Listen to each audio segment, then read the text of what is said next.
మునుగోడు బైపోల్లో రాజగోపాల్ రెడ్డి గెలుపు ఖాయమన్నారు బీజేపీ నేత నివేదిత రెడ్డి. ఇది మరొక ఆత్మగౌరవ పోరాటమని అన్నారు. టీఆర్ఎస్ చేస్తున్న కుటుంబ పాలన అంతమొందించేంత వరకు రాజగోపాల్ రెడ్డి రాజీనామా చేసినట్టు చెప్పారు. మునుగోడు ప్రజల అభివృద్ధి కోసం, ప్రాంత అభివృద్ధి కోసం మాత్రమే రాజగోపాల్ రెడ్డి రాజీనామా చేశారన్నారు. రాజగోపాల్ రెడ్డి గారు ఆల్రెడీ ఇక్కడ బాగా పరిచయం ఉన్న వ్యక్తి కాన్స్టిట్యున్సీలో. లాస్ట్ టైం కూడా ప్రజలు ఆయనని భారీ మెజార్టీ తోటి గెలిపించడం జరిగింది. ఇప్పుడు అదే విశ్వాసంతో ఆయన రాజీనామా చేసి మళ్ళీ వాళ్ళ ముందుకు వస్తున్నారు. కాబట్టి ఏమంటారు, నల్లేరు మీద నడికే అనుకోవచ్చు విజయం. ఇక్కడ దానికి మేము పెద్ద కష్టపడాల్సిందైతే ఏం లేదు. కాకపోతే మేము బీజేపీ కార్యకర్తలు విస్తృతంగా ఇంటింటికి వెళ్ళి ప్రచారం చేస్తున్నాం. ప్రతి ఒక్క ఓటర్ని కలిసే ప్రయత్నం చేస్తున్నాం. పచ్చకామర్లోడికి లోకం అంతా పచ్చగా కనపడ్డదట. తలపోగర్ అనేది వాళ్లకుంది, అది రాజగోపాల్ రెడ్డి గారికి లేదు. ఎందుకంటే ఆయన ఎమ్మెల్యేగా గెలిచిన తర్వాత ఈ 3.5 సంవత్సరాల్లో కూడా ఎన్నోసార్లు కేసీఆర్ గారు అపాయింట్మెంట్ అడిగితే కూడా ఇవ్వకపోవటము, అసెంబ్లీలో ఎక్కడ కూడా ఆయన మాట్లాడనీయకపోవటము, మైక్ బంద్ చేయటము, ఇట్లాంటివి. అంటే ఏదైతే ఒక నమ్మకం ప్రజలు పెట్టుకొని ఆయనని భారీ మెజారిటీ తోటి గెలిపించిరో అది ఆయన చేయలేకపోతున్నా అని ఒకే ఒక ఏమంటారు ఫ్రస్ట్రేషన్ తోటి, బాధతోటి ఆయన ఈ బై ఎలక్షన్ తోటన్నా ఇక్కడ మంచి జరుగుతుంది, మునుగోడుకు మంచి జరుగుతుంది అని. ఎందుకంటే మనం చూస్తున్నాం 2018 ఎలక్షన్స్ తర్వాత ఎక్కడెక్కడైతే బై ఎలక్షన్స్ వచ్చినాయో అక్కడెక్కడంతా డెవలప్మెంట్ జరిగింది. ఇట్లానన్నా డెవలప్మెంట్ జరుగుతుంది, మునుగోడు బాగుపడుతుంది అని ఒకే ఒక ఆశతోటి ఆయన దీన్ని రాజీనామా చేసి మళ్ళీ బై ఎలక్షన్కి వచ్చారు. మళ్ళీ ఎలక్షన్స్కి వచ్చి ప్రజల ముందుకు వచ్చారు. ఎందుకంటే రాజీనామా చేయకముందు కూడా ఆయన ఎమ్మెల్యేనే, గెలిచిన తర్వాత కూడా ఆయన ఎమ్మెల్యేనే. ఆయనకి ఇందులో ఉన్న అంటే కొత్తగా వచ్చింది ఏం లేదు, లబ్ధి ఏం లేదు ఇందులో. ఇంకా కాంట్రాక్ట్లు ఇవన్నీ అంటారా, ఆయన ఇవాళ కాదు, ఆయన జీవితం అంతా కాంట్రాక్టర్. ఇదివరకు కూడా చాలా గతంలో కూడా ఎన్నో కాంట్రాక్ట్లు చేసి, ఇప్పుడు కూడా కాంట్రాక్ట్ కొత్తగా వచ్చింది ఏం లేదు. అది గ్లోబల్ బిడ్డింగ్ లో ఆయనకు వచ్చింది అంతేగాని దానికోసం ఆయన ఏం రాజీనామా చేసి రావాల్సిన అవసరం అయితే లేదు. మాట్లాడినా చెప్పినా కానీ ఏమంటారు కదా, గోడ కతికినట్టు ఉండాలి. కానీ మరి ఏది పడితే అది మాట్లాడుతున్నారు టీఆర్ఎస్ వాళ్ళు. ప్రజలు చాలా చైతన్యవంతులు. అందులో నల్గొండ జిల్లాలోని ఓటర్లు అయితే ఎవరైతే ఉన్నారో వాళ్ళు చాలా చైతన్యవంతులు. అంత ఈజీగా ఏం బుట్టలో పడరు. ఒకసారి నమ్ముతారు, 2 సార్లు నమ్ముతారు, కానీ ఊరికే పోయి బుట్టలో పడతారు. ఇది బుట్ట అని తెలిసి ఎన్నిసార్లు పడతారు.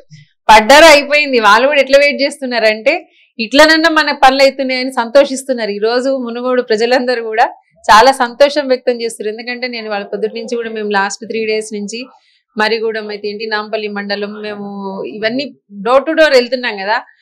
నిజం చెప్పాలంటే ప్రజలు చాలా సంతోషిస్తారు ఒక విధంగా. ఎందుకంటే ఇప్పుడు 8 years అయింది వీళ్ళు అధికారంలోకి వచ్చి.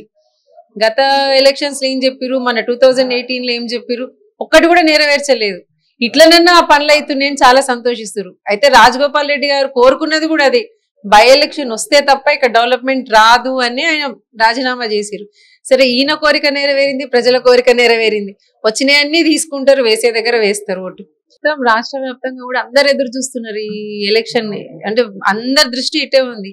ఎందుకంటే ఇది తెలంగాణ భవిష్యత్తును మార్చే ఎలక్షన్. ఇది కేసీఆర్ పాలనతో విసిగిపోయి ఉన్నారు ప్రజలు. అన్ని వర్గాలలో మోసపోయారు. ఈ వర్గం, ఆ వర్గం, వీళ్ళు వాళ్ళు, ధనికుడు పేదోడు అనే తేడా లేకుండా ప్రతి ఒక్కళ్ళు మోసపోయారు కేసీఆర్ తోటి. ఎన్నో ఆశలతోటి కేసీఆర్ ని నమ్మి భారీ మెజార్టీ తోటి 2018 ఎలక్షన్స్ లో ఓటేసి గెలిపించుకున్నారు. ఏంటంటే తెలంగాణ సాధించుకున్నాం, మనకి ఏదో అవుతుంది, ఇక్కడ ఏదో మార్పు వస్తుంది అని అనుకున్నారు అందరు కూడా. కానీ ఎటువంటి మార్పు రాకపోగా ఇంకా కూడా బాగా దిగజారిపోయింది రాష్ట్రం. ఈరోజు అన్ని రకాలుగా వెనుకబడ్డం. ఇక మద్యం అయితే ఏర్లే వారుతుంది. మహిళలకు భద్రత లేదు. మహిళలకు భద్రత లేదు అనడానికి కూడా మళ్ళీ మద్యమే కారణం. ఎక్కడ పడితే అక్కడ ఏంటిది, మామూలు కిరాణా షాపు, మందుల షాపును కూడా తీసుకుపోయి బెల్ట్ షాప్ చేసిరు. దాన్ని తాగుతున్నారు, ఊగుతున్నారు, అడ్డగోలుగా తిరుగుతున్నారు. అంటే మొత్తం దేశ యువత అంతా కూడా ఇప్పుడు ఈ రాష్ట్రంలో ఉన్న యూత్ ఎవరైతే ఉన్నారో వాళ్ళ భవిష్యత్తు ఖరాబ్ అవుతుంది. చదువు లేదు, చదువుకుంటే ఉద్యోగం లేదు. ఇవి రెండు కాదు, మీకు ఆప్షన్ మందు, బెల్ట్ షాపులు. ప్రతి ఊరికి 15 నుంచి 20 బెల్ట్ షాపులు. మందుల షాప్ ఎన్ని ఉంటుంది, మెడికల్ షాప్ ఒకటి, మహా అయితే 2. అదే బెల్ట్ షాపులు 15. చిన్న ఇంట్లో ఉంటే కూడా అది బెల్ట్ షాప్ కింద కన్వర్ట్ అయింది.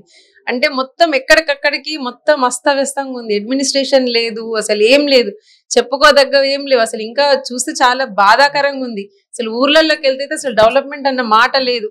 ఇంకా బీజేపీ ప్రభుత్వం, కేంద్ర ప్రభుత్వం దీనిలో జోక్యం చేసుకొని ఇప్పుడు సర్పంచులకు డైరెక్ట్ ఫండ్స్ ఏవైతే ఇస్తుందో దాంతోని సర్పంచులు ఊపిరి పీల్చుకున్నారు. అంతో ఇంతో డెవలప్మెంట్ జరుగుతుంది ఊర్లలో. ఈ రోజు ఒక ఊర్లో ఎల్ఈడి లైట్లు వచ్చినాయి అన్న, రోడ్లు వచ్చినాయి అన్న, మీరు ట్రీ గార్డ్స్ చూస్తున్నారు, చెట్లు ప్లాంటేషన్ చూస్తున్నారు, మన శ్మశాన వాటికలు చూస్తున్నారు, రైతు వేదికలు చూస్తున్నారు. ఏవి చూసినా కానీ బీజేపీ వల్లనే డెవలప్మెంట్ అవుతుంది. అంతేందుకు ఇప్పుడు రైతులకు ఏదైనా చేస్తున్నారంటే అది కూడా బీజేపీ ప్రభుత్వమే చేస్తుంది. ఈయన పోయి ఇక్కడ ఉన్న రైతులను పట్టించుకోడు. దేశం మన తెలంగాణలో ఉన్న రైతులనేమో గాలికి ఇడిచిపెట్టిండు.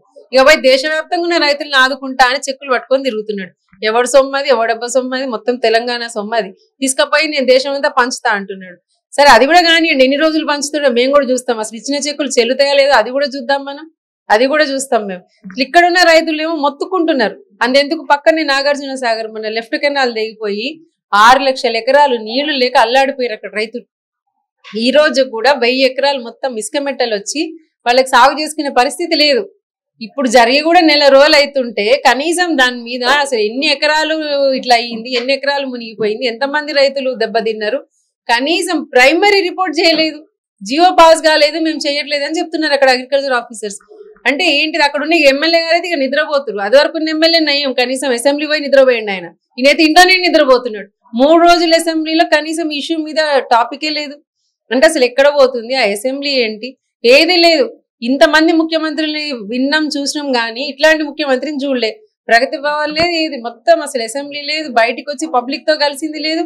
ఈయన ఏమన్నాలంటే 2 ఈయన బై ఎలక్షన్ ముఖ్యమంత్రి, ప్రగతి భవన్ ముఖ్యమంత్రి, అంతే. ఇంకా దేనికి ఉన్నాడు ఆయన, ఎక్కడికి వస్తుంది, ఏ పబ్లిక్ ని కలుస్తున్నాడు? ఎన్నో ఆశలు పెట్టుకొని పబ్లిక్ ఆయన ముఖ్యమంత్రిని చేస్తే అసలు ఎక్కడ ఉన్నాడు, ఎక్కడ చేస్తున్నాడు, ఎవరికి అందుబాటులో ఉన్నాడు? ఏమంటారు కదా, ఇంట్లో ఉట్టికెగలేనమంట పోయి ఏదో అని ఇంకా దేశవ్యాప్తంగా తిరిగంటే ఈయన రైతులను ఉద్ధరిస్తాడట.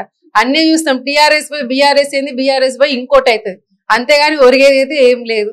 ఎవడైనా ఇంట గెలిచి రచ్చగెలవాలంటారు. ఇక్కడ తెలంగాణ రాష్ట్రంలో ఉన్న రైతుల ఘోష పట్టించుకునేదే లేదు. ఇప్పుడు రైతు బంధు ఇస్తున్నాడు, నేను ఒప్పుకుంటా, కానీ ఎన్ని కట్ చేసిండు? ఇప్పుడు సబ్సిడీస్ ఎన్ని కట్ చేస్తున్నాడు? వాళ్ళకి ఎరువుల మీద సబ్సిడీ లేదు, వాళ్ళు ఏదన్నా పనిముట్లు కొనుగోలు చేస్తే దాని మీద లేదు. వాళ్ళకి అన్ని మొత్తం రేట్లు పెంచి అంతెందుకు కూళ్ళు ఎంత పెరిగిపోయినాయి, వాళ్ళకి అసలు ఏం మిగులుతుంది చెప్పండి? ఇంకా సెంట్రల్ గవర్నమెంట్ ఎంఎస్పి పెంచి ఏది మనకి వడ్ల మీద అయితే ఏంటి, పత్తి మీద అయితే ఏంటి, ఇట్లా అన్ని రకాల పంటల మీద ఎంఎస్పి పెంచినందుకు రైతులు ఈ మాత్రం ఉన్నారు. ఈ రోజు ఏం చేస్తున్నాడు రైతులకి? అసలు వరేస్తే ఊరే అన్నాడు. ఎవరన్నారు ఆ మాట అన్నది? కూడా వాళ్ళే కదా, టీఆర్ఎస్ ప్రభుత్వమే కదా. మొత్తం మొన్న లాస్ట్ ఇయర్ సన్నాలు వేసిన రైతుల పరిస్థితి ఏంటి అసలు? ఎక్కడ పోతుంది? వరే వేద్దంటాడు, మరి కాళేశ్వరం కట్టింది దేనికి, ఇన్ని నీళ్లు తీసుకొచ్చింది దేనికి? పోనీ ఇవన్నీ కాదు, వాళ్ళకి సాయిల్ టెస్ట్ చేసి ఎక్కడ ఏమేయాలి, వీళ్ళు ఏ పంట వేస్తే వీళ్ళకి లాభం వస్తుంది, ఏమన్నా ఉందా, మెకానిజం ఉందా? సెంట్రల్ గవర్నమెంట్ అమలు పరుస్తుంది, మన స్టేట్ గవర్నమెంట్ ఎందుకు చేయట్లేదు? ఎన్నో స్కీమ్స్ ఉన్నాయి సెంట్రల్ రైతులకు సంబంధించి, ఎన్నిటిని తీసుకొచ్చి కింద రైతులకు అందిస్తున్నారు. వీళ్ళు కొత్త ఎలగబెట్టేది ఏం లేదు. కనీసం సెంట్రల్ గవర్నమెంట్ ఇచ్చేవన్నా సద్వినియోగం చేసుకొని తీసుకొచ్చి కింద ఉన్న అట్టడుగున్న రైతులకు అందజేస్తే బాగుంటది. అది లేదు, ఇది లేదు. ఇక్కడ ఉన్న రైతులనేమో ఎండగట్టిండు, పోయి దేశంలో ఉన్న రైతులను ఉద్ధరిస్తాడు. రేపు అదే చెప్తున్నా కదా, పుట్టికెగలేనమంటే ఆకాశానికి ఎగిరిందంటే. ఇది కూడా చూద్దాం అసలు ఏం చేస్తాడు. ఉచిత కరెంటుకి మీటర్లు ఎందుకు పెడతారు? సరే, బీజేపీ మీటర్లు పెట్టింది, నువ్వు ఇచ్చేది ఉచిత కరెంటు కదా, రైతుకి ఏం సంబంధం? దానికి మీటర్లు పెడితే ఇంకోటి పెడితే ఏంటి, దానివల్ల ఏం ఎఫెక్ట్ ఏమి ఉండదు కదా. నువ్వు ఫ్రీ కరెంట్ ఇస్తున్నావు కదా, ఫ్రీ కరెంట్కి మీటర్లు ఎందుకు పెడతారు? అంటే నువ్వు ఫ్రీ కరెంట్ ఇస్తలేవా? మీటర్లు తిరుగుతున్నాయంటే దాని అర్థం ఏంటి? ఫ్రీ కరెంట్ లేనట్టే కదా. ఫస్ట్ నువ్వు ఫ్రీ కరెంట్ ఇవ్వట్లేదని మేము మీటర్ల సంగతి తర్వాత మాట్లాడుతాం. ఎందుకంటే నేను తిరుగుతున్నాం కదా, పబ్లిక్ లో ఉన్న రెస్పాన్స్ చెప్తున్నా, ప్రజలలో మంచి స్పందన ఉంది.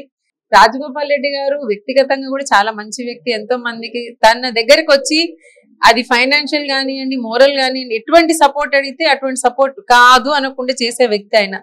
అట్లాంటి వ్యక్తిని వదులుకుంటారని నేను కూడా అనుకోవట్లేదు.